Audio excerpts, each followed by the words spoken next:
question I want to explore today is why were the Jewish people enslaved in Egypt? They were made to suffer, to work very hard, avoid this parach. What Avera did the Jewish people do to deserve this? Or did they not do any? Why did God ordain this to happen? And it's interesting to note that in other places in Tanakh,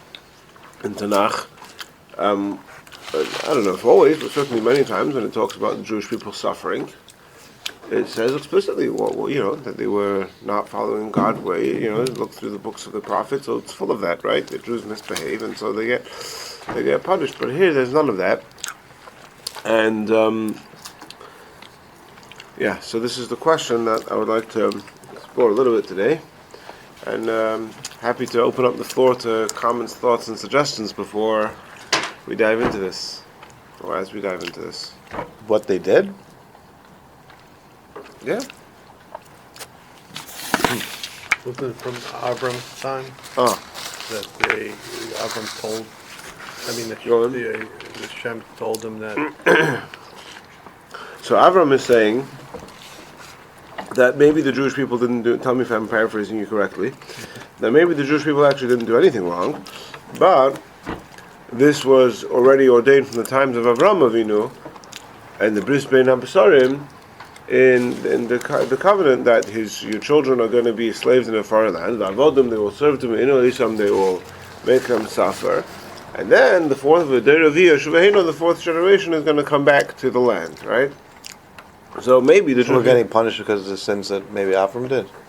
Well, Avram didn't say anything about sins yet. He just said that it was already ordained from the time of Avram Avinu. Okay, but I'm saying it has to be based on something that we did, right? Or we're at least making that assumption. Making the assumption that something wrong was done that caused us to be punished. Wait, why are we saying it's punishment? It could I just heard be that an initiation, like the pledgeship, where you join the military and they put you through boot camp, The Kur HaBarzo, right? The Mitzrayim is referred to, how do you say in English, a Kur HaBarzo? We need somebody to Google this. It's the refinery, right? It's the something of the suffering of Egypt has, maybe it's not a punishment for anything. Maybe it's just a refinement process. Okay, but that means that there would have to be some kind of character flaw that needs to be refined. I sent you one time a pod of the guy saying that all the exiles were ordained and were told to Avram and Sarim at that time, right. And that that he had a choice between Gehenna and Galus, and he chose Galus. Okay, so essentially you're making the argument that Galus is already ordained from the time of Avraham Avinu. So we don't need to sort of find a reason for it. It's already preordained, and I guess the follow-up question to that is, I think what Ari might be saying, well, is it ordained without a reason, or are we then saying that it's a punishment for something, but not for something that the Jewish people did, but for something that Avraham Avinu did? Well, in fact, or something that Noah did. You may remember. Not Noah, but Adam. You may remember that. Let's look at the Psukim. It says in Parashas Lech Lecha, which is where the Bris Bein HaBesarim is. So this is in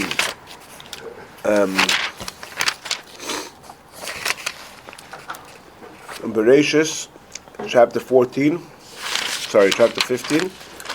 verse 7. He says, Hashem says to him, I am Hashem asher tzitzicha mirkastim, I took you out of Ur-Kasdim,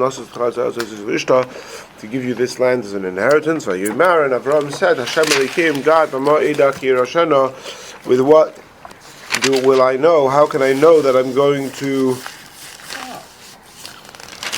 inherit the land? And later on, in the Bris Bein HaBesarim, one of the phrases is, Yodoya Teda, you should know that your descendants will be as slaves in a land that is not theirs. And Chazal say, I'm pretty sure that this is quoted by Rashi, although I don't see it right here, but I just have to find it, that Midah Keneged Midah, he displayed some blemish in his. He didn't have perfect trust in Hashem. He asked for something. How do I know I'm going to inherit? So as a punishment of that, he was punished. Midah Keneged Midah. He says, how will I know? The punishment is you shall surely know that what? That your children are going to be slaves in the land of Mitzrayim. I mean, there's going to be a delay. That's the point, right? No. You asked, Mama Eda. That was not an appropriate question. As a punishment to that, there's going to be Galus Mitzrayim, and the servitude of Mitzrayim is a punishment for that. Yeah, but what I'm saying is, he's asking, how do I know I'm going to inherit the land? And the answer is, because as a consequence of you asking that question, there's going to be all this time that you're not going to be in the land. No. Why are you saying that? That's not what Chazal is saying. The punishment is you're going to be in Mitzrayim rather than being in Israel. That's what that's going to be the consequence of you asking a question like that. So there's like a Midah Keneged Midah kind of thing going on here. I've never read sliver to this. I've never thought of it that way. I've never read that. I've never read it in that sliver. Okay. I think it's very strange because. I was going to give it to you. That was not. Now you're asking. Okay. There's going to be all this time that you're not going to. Interesting. That's an interesting idea. As soon as you read it, I was like, that was the Pashup shot to me. Interesting. You're having an epiphany. I can see the light above your head. It's weird.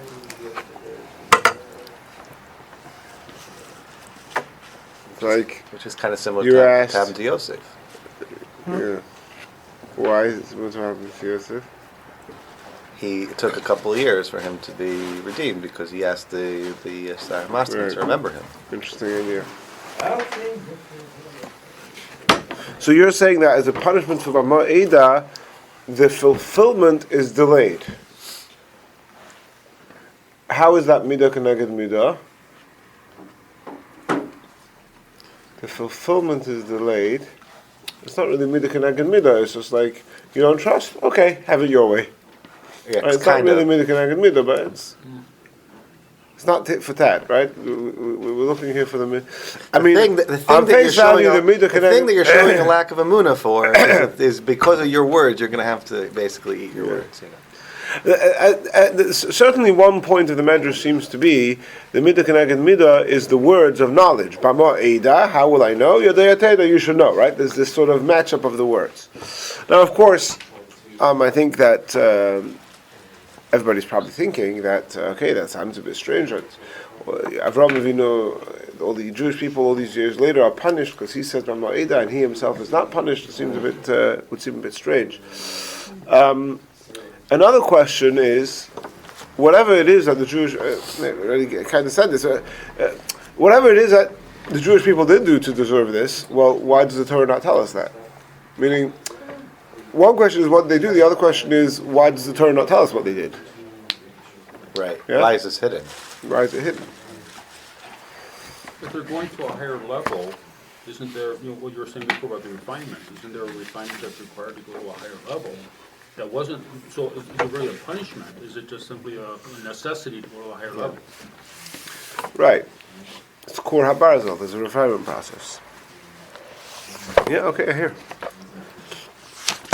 Rashi brings the concept of Kor HaBarzel, that meaning that it's a refinement. Can somebody please Google this? How do you translate Kor HaBarzel into English? Is it like an iron rod or No. a fiery? Who has Hebrew on their phone? Now you can Google it. I have Hebrew, but Somebody have to be translated. But that in the simple that's a pasuk, right? The words Kurabarzo come from the Torah, right? Not from Kurabarzo has a connotation that you're like really going to be stuck no, in. the Torah. I know. Kaf Vav Reish. Cuff. Kur Habarzo. Right.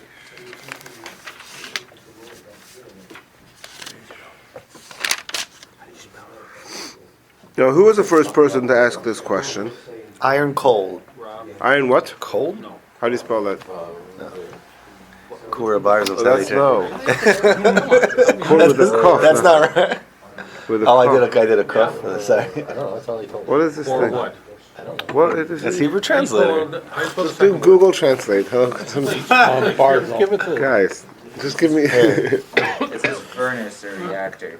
It's Yiddish. Kov, not a cough, a kov, not a kov. It says kiln.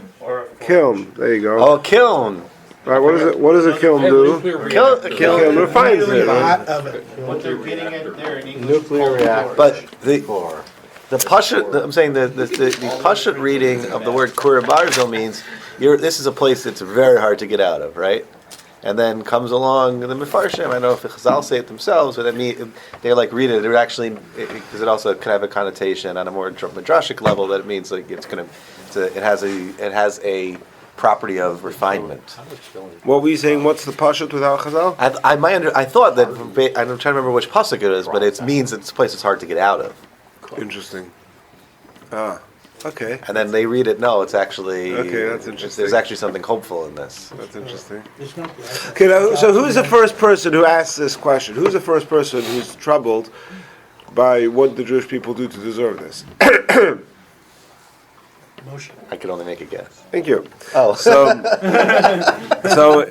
in yesterday's parsha, we have the story how Moshe Rabbeinu witnesses he witnesses People fight. the people fighting. So what goes on? So he starts first the day before he kills the Egyptian who was bothering the Jewish guy. Okay, then the next day he goes out. He sees two Jewish people fighting, and he says to the wicked one, "Why are you hitting your friend?" Vayomer, he says to him, "Misamcha leish sar v'shefet aleinu."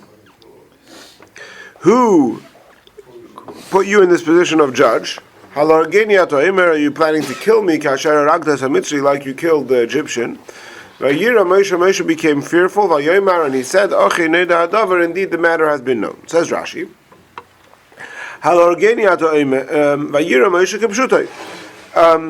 Moshe became fearful, so kipshutai. He's afraid. He had killed this Egyptian yesterday, and now the matter is known, so he better watch out. And in fact, he had legitimate reason to be afraid. Paro tried to kill him. But the Medrash says, he was concerned, he saw amongst the Jewish people wicked daltoirin. Now, I don't know exactly what the word daltoirin means, but it means, from the context, we see what it means, right? People who are giving other people over, tattletaling on each other, reporters, that's right. Amar, so his fear was, maybe the Jewish people are not going to be worthy to be redeemed because they have such wicked people who are adulterers, who are informers among them. You want something you could open up Chabad.org where they have the English Rashi and Shemos chapter 2 verse 14, and you could see how they translate the word adulterin. The matter has been known. So again, Rashi says, first of all, there's the pshat, which is kumeshmai, that it's been known. What has become known? The fact that he killed the Egyptian the day before. However, the Medrash is I have now found the answer to the question that I was wondering about.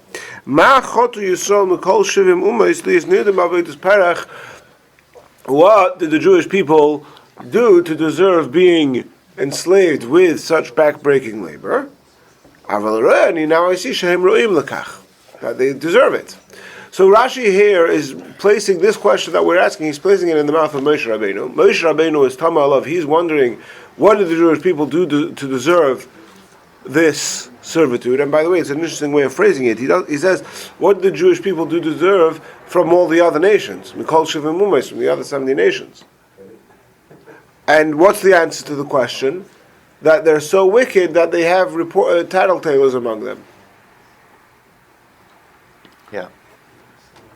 This is an indication of a larger Right. rot within the society. So it's lashon hara, but it's lashon hara not just somebody's slip of the tongue, but a lashon hara that kind of spills down to the real root, to the whole decaying society, where there's no camaraderie, there's no support for each other, and and the fact that matters had become known means. And by the way, I saw some of the Mefarshim say that maybe it's just Dasan and Aviram. How does he know that there's more people? He says because when he killed the Mitzri, Dasan and Aviram weren't there.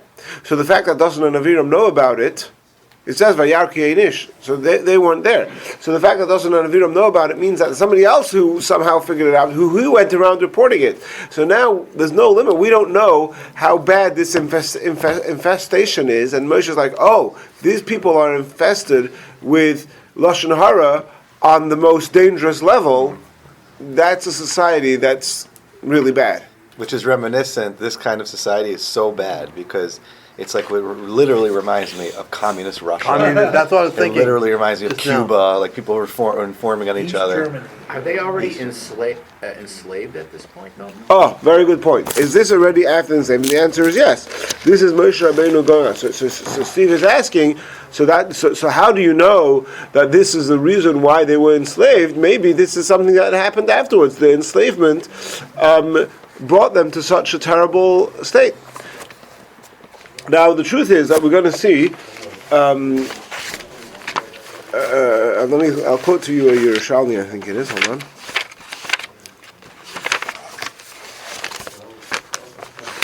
We're all familiar with the Medrash. We usually talk about this more on Pesach, or maybe in the weeks of Yetzias Mitzrayim in a couple of weeks' time. That when the Jewish people were going to leave Egypt, there was a counterclaim. There were the angels were. Did anybody find the translation of the word Dalteirin?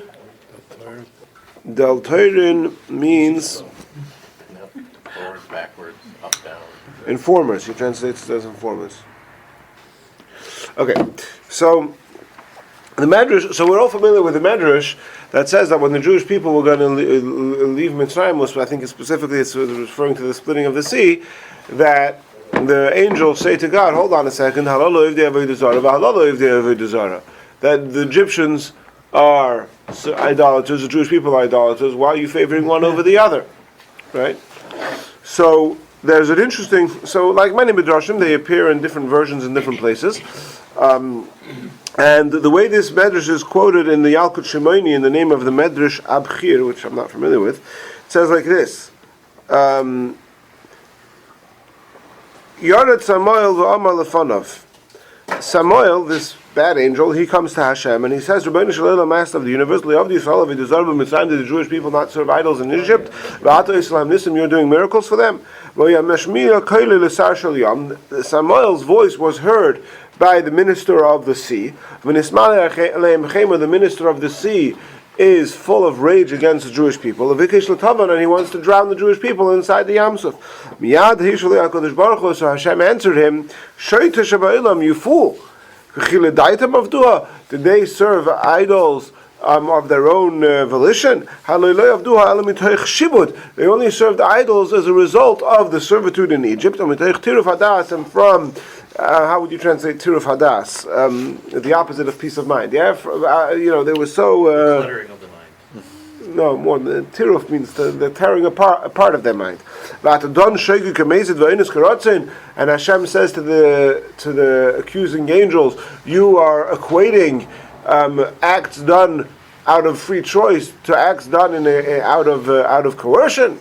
So here we see that even though the Jewish people served Avodah Zarah in Mitzrayim, and as we're going to see soon, that's suggested quite explicitly, we're going to see in a minute, is the possible reason for the servitude. But yet we have this Medrash that says that actually this only started after the servitude. So which one is it? And I think Steve is making a similar point here about the Lashon Hara, that we don't have any proof that this type of Lashon Hara behavior started before the servitude. So that does indeed remain a little bit of sort of you have to, so something that's not explicit.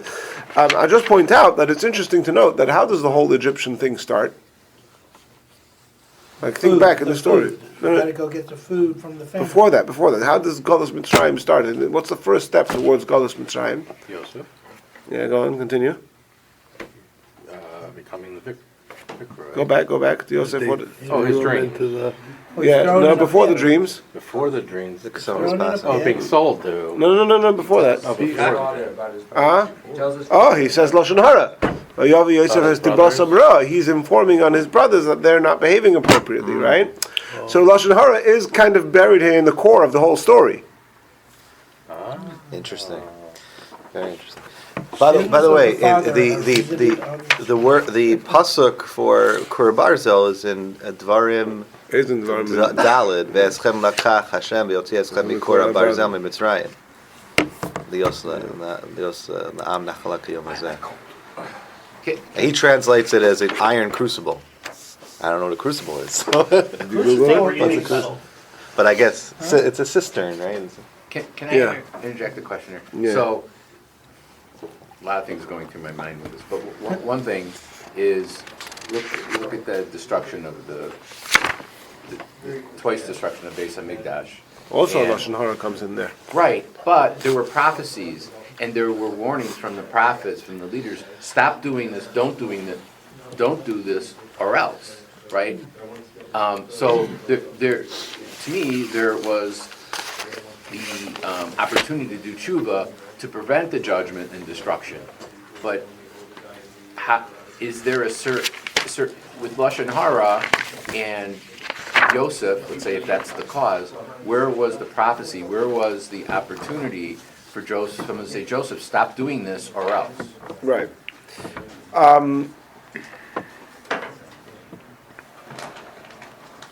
I'll say two things.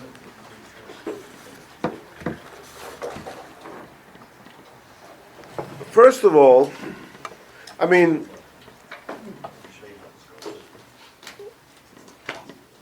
maybe this is something. This is such a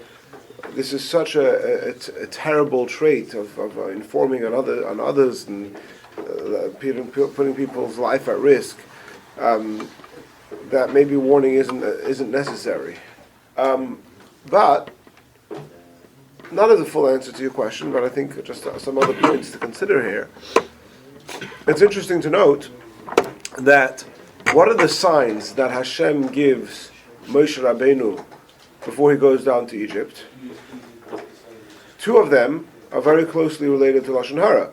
One is the Tzaras, that was connected to Lashon Hara. And what was the other one that's connected? The snake. Oh, that's right. They turned into a snake, which is reminiscent of the Lashon Hara at the very beginning of creation.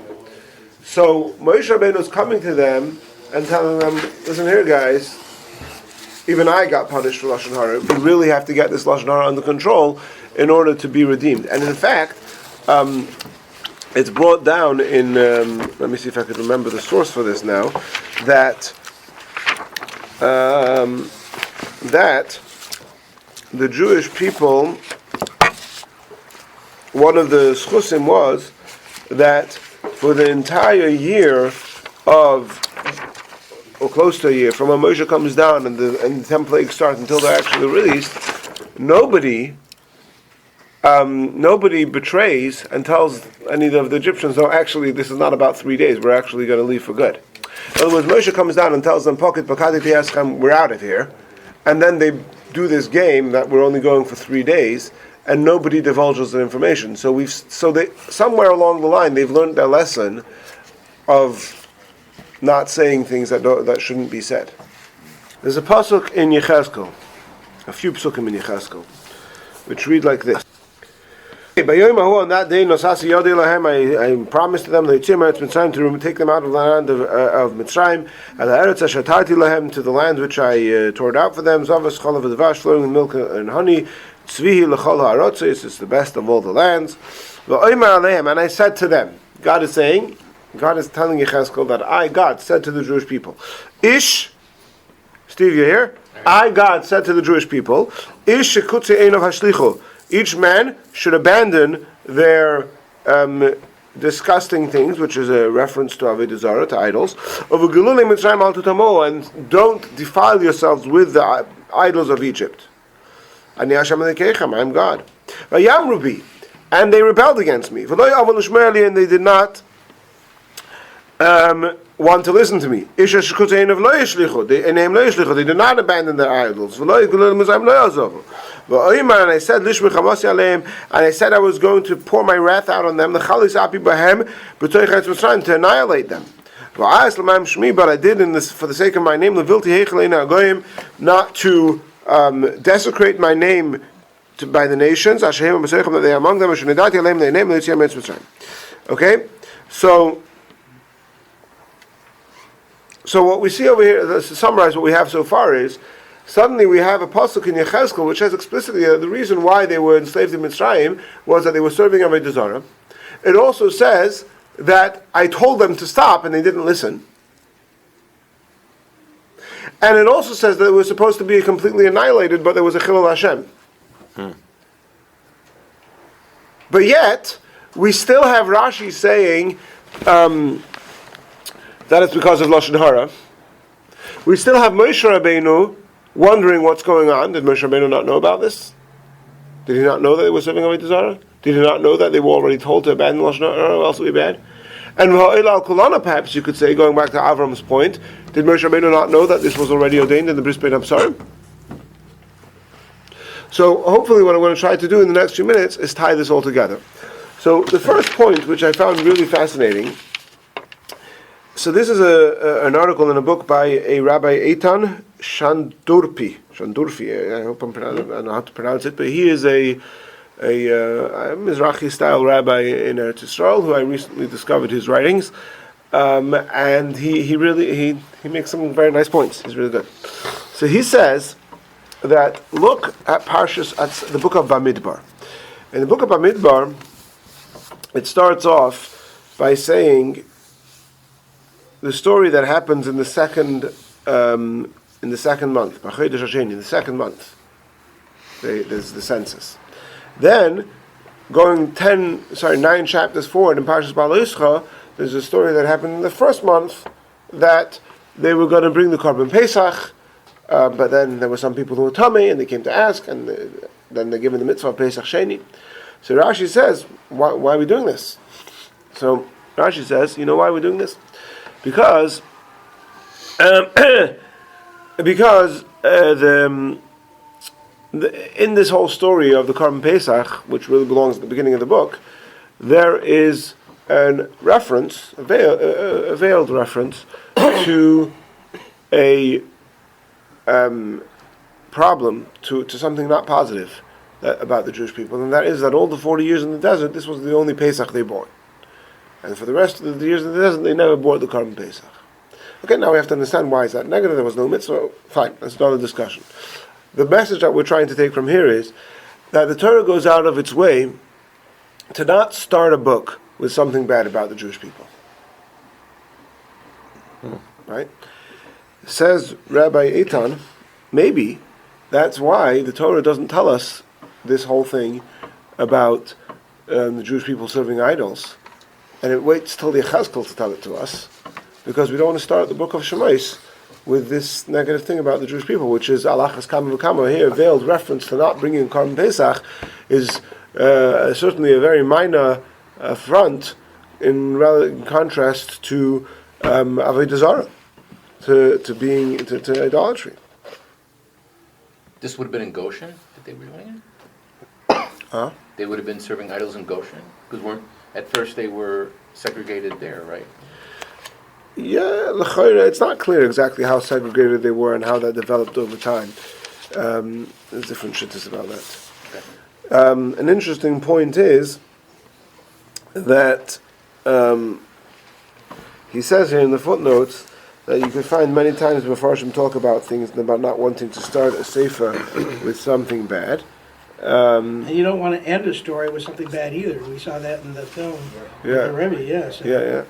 So, but he brings here two examples. He says, first of all, in the book of Shoftim, so there's a terrible story in the end of Shoftim of Pelegesh Begiva, of the concubine with the Shevet Binyamin, And he says, really, chronologically, that belongs at the beginning of Shoftim, but it's delayed because it shouldn't be at the beginning. And then he says another thing. He says, you look at the Gemara says in Megillah, what do the Jewish people do to deserve to be annihilated in the time of Esther? Because they bowed to the idol, or because they benefited from the feast. But it doesn't actually say that in the Megillah, right? It doesn't even explicitly say that the Jewish people attended the feast. So Rabbi Eitan over here is suggesting that perhaps this all goes along the theme of not wanting to start something with something negative about the Jewish people. Anyway, there's lengthy footnotes here. That's the first point that he's trying to make, that the Torah does say it, and he says it is alluded to. Where is it alluded to? So he has a few places where he finds allusions to it in Chumash. I'll say two of them, which strike me the most. Maybe this is the only two he brings, I remember. He says, number one, in the end of Parshas Bo, where they're given the commandment, the middle of Parshas Bo, where they're given the commandment to bring the Korban Pesach, it says, Mishchol k'chulachem tzayin. Rashi says the word Mishchol means to hold back, Mishchol lachem avodah zarah, Mishchol yidechem avodah zarah, to stop serving idols. So there you have sort of an allusion to it. And then, in Parshas Achrei Mos, this is really Geschmack of art. In Parshas Achrei Mos, where it talks about the Karbonos, it says, let's look this up, Yud Zayin Zayin, let's see, make sure we're getting the exact context accurate. Yeah. So it's talking about Karbonos, and says, V'lo yizbuch ha'oid azivcheim las'ir masher hizonim achrav. They should no longer bring their sacrifices to the idols.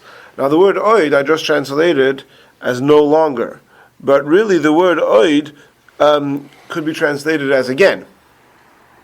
So it's like this. In other words, the Torah is alluding to the fact that this precedent here. You once went down this track of bringing sacrifice to idols, and now we're telling you not to do it anymore. Now, why does the Torah say it here in Achrei Mos? So here, Rabbi Eitan over here has a very geschmack of art. He says that in general, so we've already said, okay, we don't want to say it in the beginning of Shemos because we don't want to start a sefer. But he says in general, we find that the Torah doesn't want to say something negative until we're talking about the solution to it.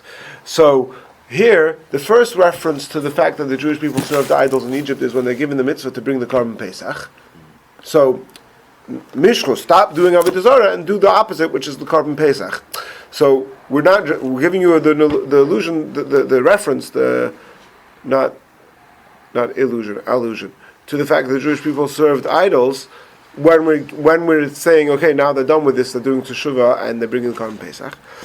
The same is true here. It's coming in a place where I'm telling you what you should do. What are the karbanos to Hashem? Different than karbanos, than sacrifices to idols. And by the way, Rambam Mer Nevuchim, karbanos is the antidote for idols. I know you're thinking that. Raya. All right. And he says another good case of this is in the story of the sale of Yosef. It kind of completely slides over the details. It's only in Parshas Miketz where the brothers are expressing remorse and doing teshuvah for what they did to Yosef, that there it gives us the details how Yosef pleaded with them not to do it and they ignored his pleas. That whole element of the story, which really drives home the cruelty of the brothers, is completely glossed over until when we hear about them doing teshuvah. Now I'm going to tell you the gory details of what they were doing teshuvah for. Yeah, I thought that was a very geschmack of art. Now, that's what's implied. They're delaying the Torah. First of all, we don't want to start the book with the negative. And where am I going to give you the allusion, the reference to the negative, when we're talking about the teshuvah? When we're talking about you see that you said by the brothers? Yeah, in Parshas Miketz, where they say how Avol Hashem Manachnu, where they're doing teshuvah, there they say B'Eschanunei Aleinu V'Lo Shamanu, etc. Okay, now. Here's a really interesting thing. The question is, one second. Who said this? The pasuk in Yechezkel said, "I said to them that they should." I said to them that they should abandon. Right, your question. I said to them that they should abandon the idols, or else it's going to be bad. When did he say this to them?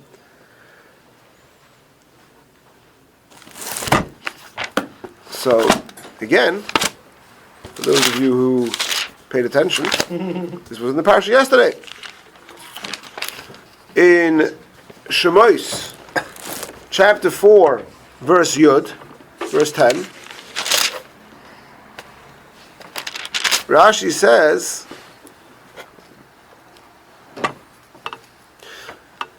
Moshe Rabbeinu says to Hashem, please don't send me, Lo Yishvar Manoichi, I'm not a man of words. He really did not want to assume this position. Why was Moshe Rabbeinu so hesitant to take this position? Says Rashi, V'chol zeh, all of this hesitance, he did not want to be superior to his brother Aaron, who was greater than him, and he was a prophet. Shenemar, as the pasuk says, quoting this pasuk in Yechezkel, I'm sorry, this is a different pasuk. This is a pasuk from Shmuel where it says that I revealed to the house of your father in the land of Mitzrayim, and this is referring to Eliyahu, I believe. So his ancestor is Aaron, and then it says v'chein, and similarly, and then he brings a pasuk from Yechezkel, v'oymar aleihem I told them, abandon all your idols. Remember that prophecy to tell the Jewish people that if they don't abandon their idols, that servitude is going to get bad. That was given to Aaron HaKohen, right? So Rashi also already references this. Now, again, so we have here a few loose ends which I want to try and tie together in the next couple of minutes. We're talking about Avodah Zarah. We're talking about Chilul Hashem, about Lashon Hara. We're talking here about Moshe Rabbeinu still not knowing what's going on, and Avram Avinu already being told. Zokter Azay. The Tzedel Aderech is one of the primary super commentaries to Rashi, and he says like this. He asks this question: says, why was Moshe Rabbeinu confused about the Jewish people suffering? Surely he knows that his brother Aaron had already told them that if they don't stop serving idols, this is going to happen.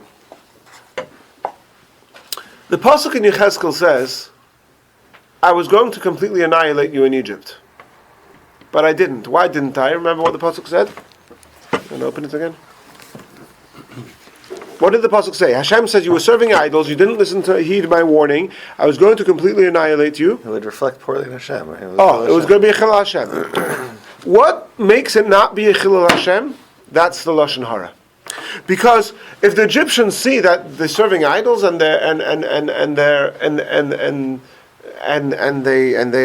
Hashem allows them to suffer, that doesn't make a Chilul Hashem.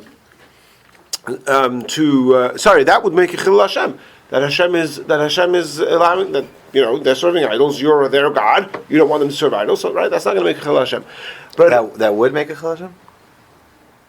That would be a Chilul Hashem. Hashem destroys them because basically it's like I don't know. It's like what kind of husband are you? Exactly. Your wife is going out. But as soon as you have no choice but to kill her. But as soon as the Jewish people have this, the informers, they have the Lashon Hara.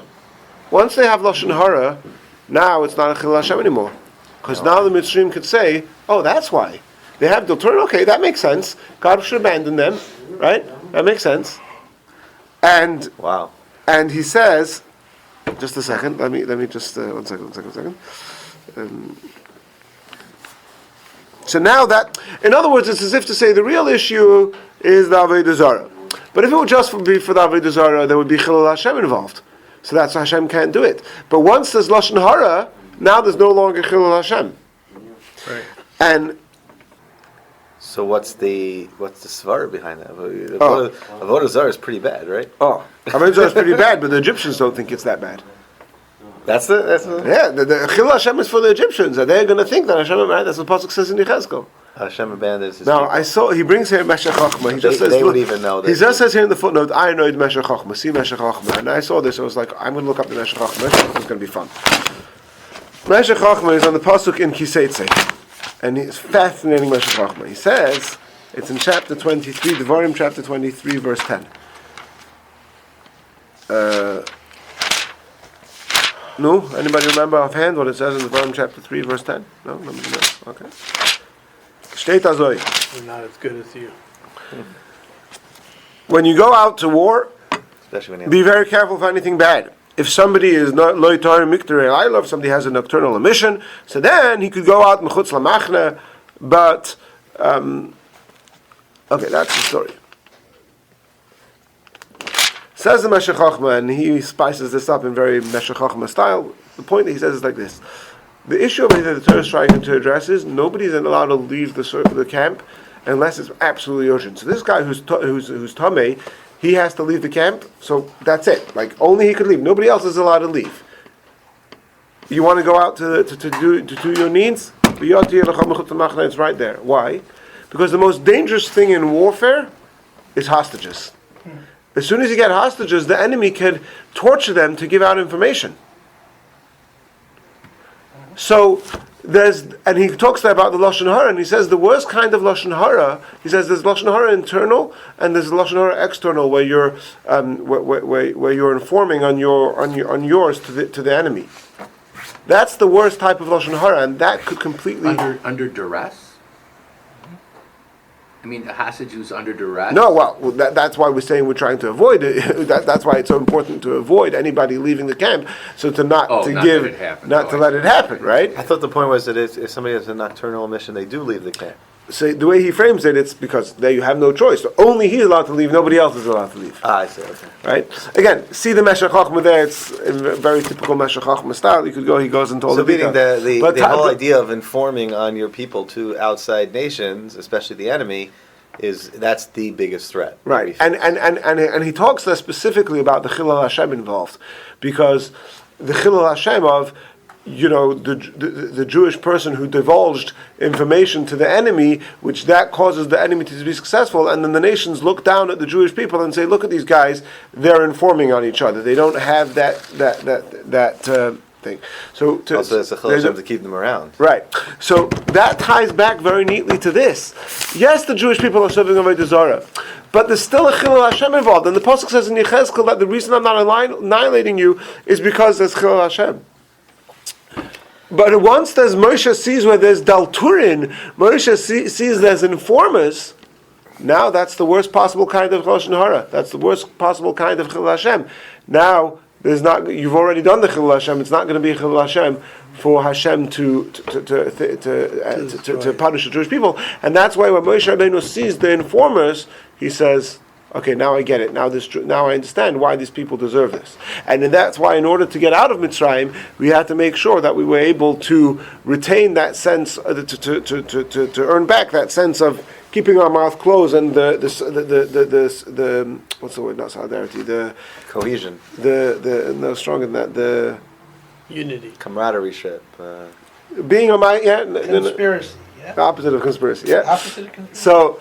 So in other words, that I'm going to keep my mouth shut, and I'm not going to try and divulge to the enemy something which I could. Fidelity. Yeah. Okay. Very good. Right now, okay. So that really ties back almost all the points that we've said. Ties it all together. Just one final point is to go to what Avram started with about the Bris Ben Absarim. So, and the fundamental theological questions of that whole thing. So. Many Mefarshim say, and this is why what your comment threw me a little bit off, that the punishment, nobody's suggesting that because Avraham Avinu said Bama Eda, therefore the Jewish people suffer all these years. This is the way some of the Mefarshim explain the Gemara. What the Gemara is saying is that because Avraham Avinu said Bama Eda, therefore Avraham Avinu was punished by being told, given the knowledge of what was going to happen to his children. In other words, what happened to his children happened because of, like we saw, because of Avodah Zarah and because of Lashon Hara.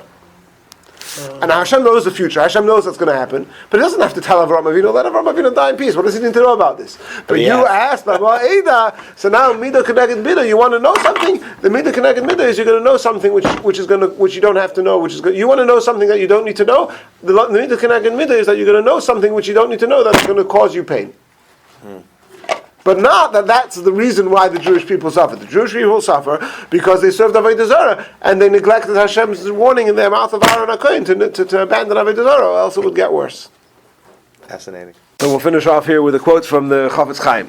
It says like this in his Sefer Shmuz HaLashon. Al pi hamavura b'Zohar HaKadosh, according to what the Zohar says in Parshas Pekudei, Shalidei Avoin Lashon Hara, that through the sin of Lashon Hara, Huma'orer as HaMekatrik HaGodol Klal Yisrael, Lashon Hara arouses the strongest prosecutor against the Jewish people. Zegari Misa, this causes death, v'charba and sword, v'katola and killing, ba'alma in the world. We explained elsewhere the beloy chet haloshin, without the sin of avodah zarah, that without the sin of lashon hara, the prosecuting angels on high do not have the capacity to say anything bad about the Jewish people, because you can't. When you say lashon hara, then that opens up their ability to be able to say lashon hara about you, and then that's how all bad things happen. The Gam Moshe Rabbeinu alav hashalom hayedei sheyesh b'Mitzrayim avenos gedolos ma'od. Moshe Rabbeinu knew that there were great sins amongst the Jewish people in Egypt, but nevertheless, he thought that he didn't have the chet of avodah zarah.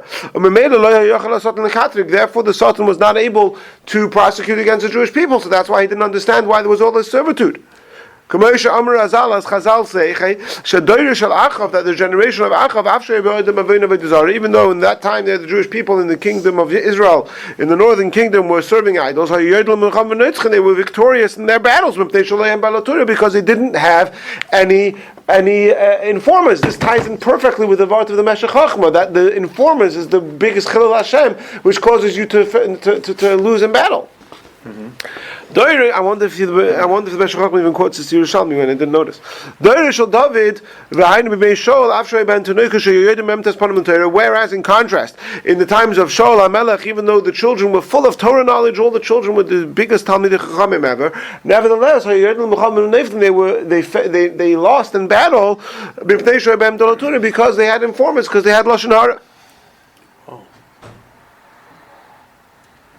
Now, Rabbi Eitan, again, I can't pronounce his last name over here, he points out that the Chafetz Chaim has an even bigger chiddush than the Yerushalmi, because what you see from the Yerushalmi is that it's possible for the Jewish people to be serving idols, and nevertheless, they don't get punished because they don't have Lashon Hara.